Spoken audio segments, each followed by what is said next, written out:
Morning. Morning, everybody. If you can go ahead and log in to joinpd.com and the code is DMPNT.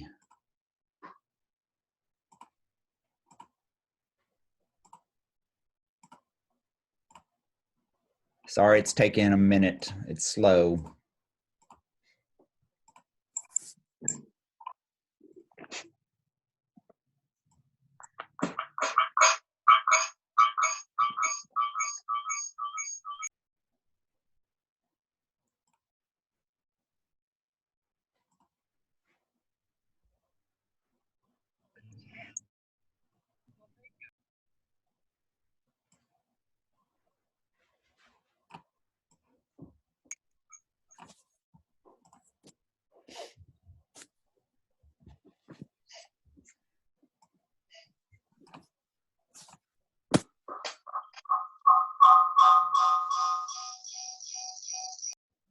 Hey, keep yourself muted when you come in, please.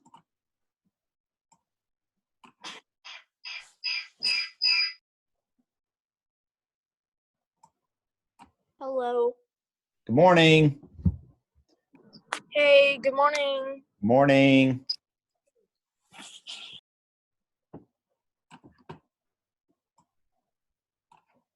Again, if you haven't logged into the Pear Deck link, if you'll go ahead and do that.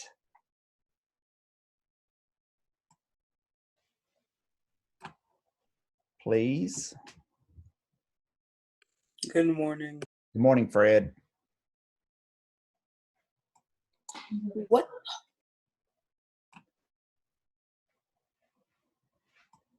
Hey guys, do you all want to tomorrow or at the end do a Zoom of the Pledge of Allegiance and then send it to Channel 4 because you know they put the classes on to do the pledge? Sure. Cool. We could do that.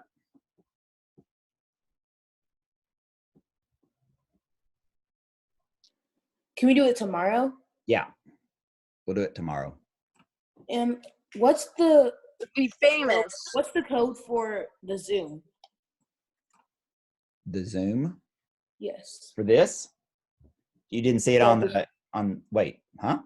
Like before, it would show us like the numbers, but I think since you locked it, it doesn't show it anymore. Okay, you're in the Zoom. Are you talking about the Zoom or the Pear Deck? Never mind. You talking about the Pear Deck? No, I was talking about the Zoom.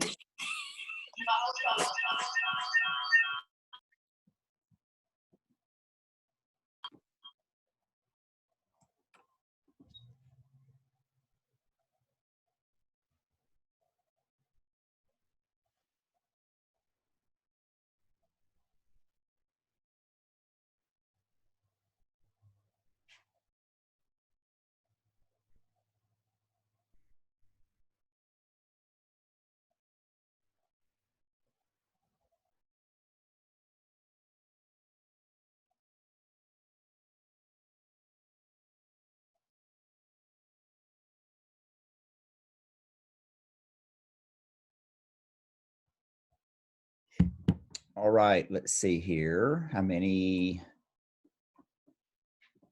So several of you have not yet got logged in on Pear Deck. Again, joinpd.com and it is DMPNT.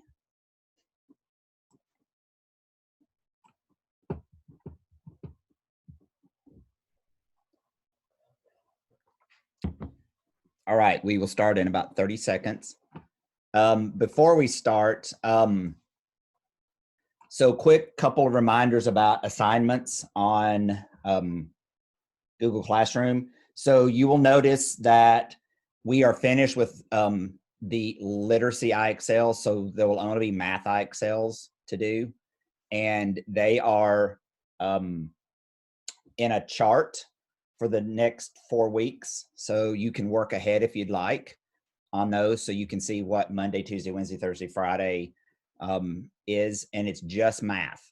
So those are the only ones we have left to finish, and it's covering the stuff that we had left to cover on IXL. So there's 2 maths per day, and it's going to be linked in the chart that's on the Google Classroom assignment list every day, just as an attachment. Also, you'll notice that there are going to be social studies chapter lessons to read, and then there's going to be a quiz attached. So the link to the quiz is in Google Classroom, but it takes you to Clever into the social studies book to take the quiz after you read the lesson. And then the science lessons, they are literally actually Google Docs that you've put your answers in on those. And then let's see, one other thing, there is a Nearpod activity for the week to work on. It's not due tomorrow, it's due by the end of the week.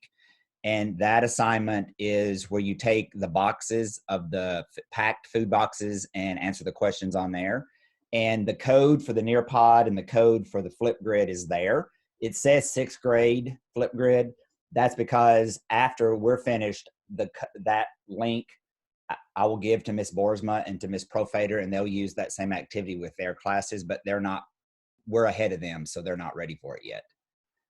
They're still working on the beginning of area. So that's what the Nearpod is. And then you'll notice that each week there's something to do in MobyMax, a set of lessons, and you have the whole week to work on that. And last thing, there is a MobyMax math practice #1. That if you haven't already done that, if you will do it, about half of you did it last week, but if you haven't done on MobyMax the math practice #1, go ahead and complete that. And does anybody have a question about those assignments? Anybody? All right, so I'm going to start the Pear Deck. And first, of course, is to fill in where you are on your feeling of filling the bucket or draining the bucket today.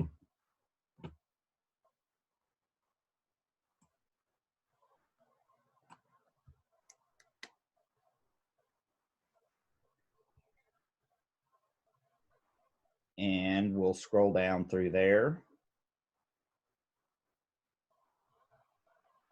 I would agree that the virus is definitely a draining thing, and I would agree with the dog being what fills it for sure. Let me get Fallon in here. And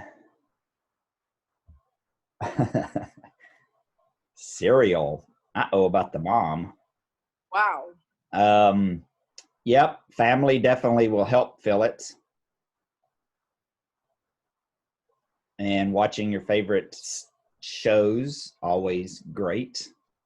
Monday, yeah. Sundays were nice. So definitely agree with not getting to see people. That definitely is the same way for grown-ups because I'm definitely tired of it. All right.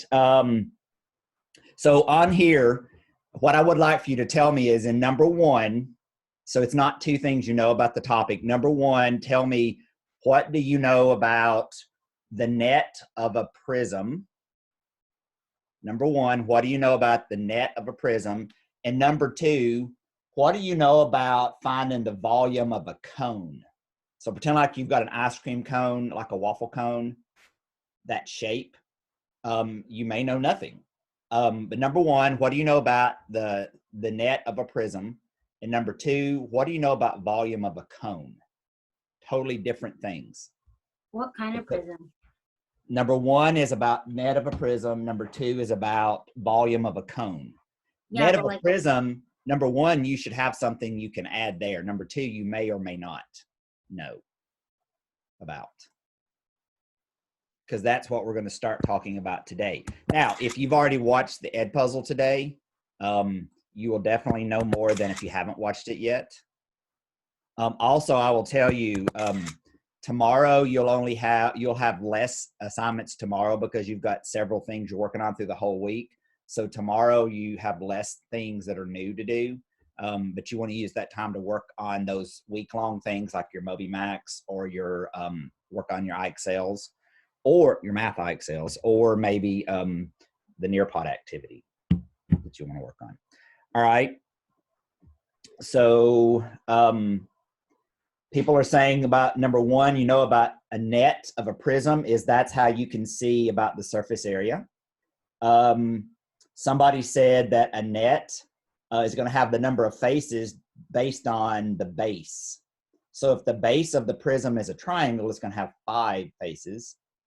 If the base of the prism is a quadrilateral, it's going to have 6 faces because it's going to have the top and the bottom, and it's going to have the number of walls based on the sides of the base, right? That's how many walls would come up around it. Would anybody happen to know, just off memory, our classroom, our real classroom at Meg's, what prism would it be? Does anybody know? Like You either say, rectangle would you or- say rectangular prism? Yeah. You probably would, but remember when you come in the door, there's the couple little places that aren't, it's not a straight wall. So in case you didn't know or in guessing, Oh, right. yeah, it's actually an octagonal prism because there's actually 8 walls in the room when you count all those little cutout pieces that have to do with the little cutout areas. Is it? What are we doing for this part? Chill out. Why do you have to scream? Okay, did y'all not hear what I said? Okay, the Zoom may be acting up again. No.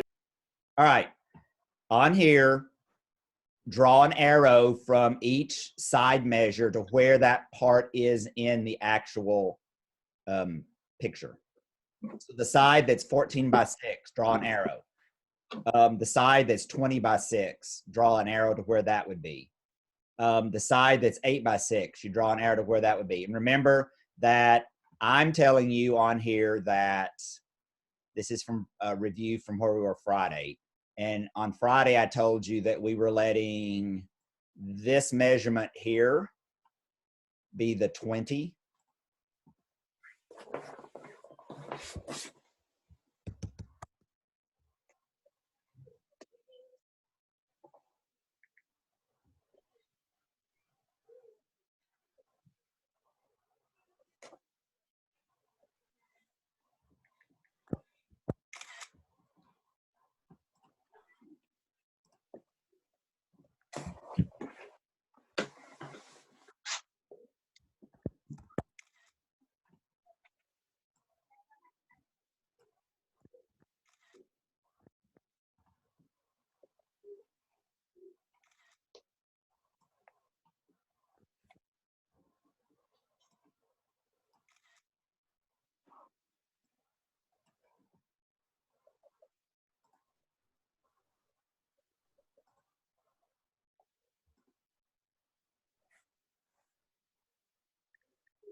All right, so I'm going to display on the screen a couple of slides. Okay, so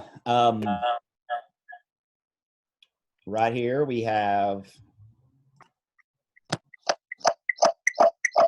okay, if you're not muted, please mute yourself so it doesn't make those noises, please. Thank you. All right, so the side that is 14 by 6, let's see what this person says right here. All right, so this person is saying that, let me clear out my stuff. Mr. P.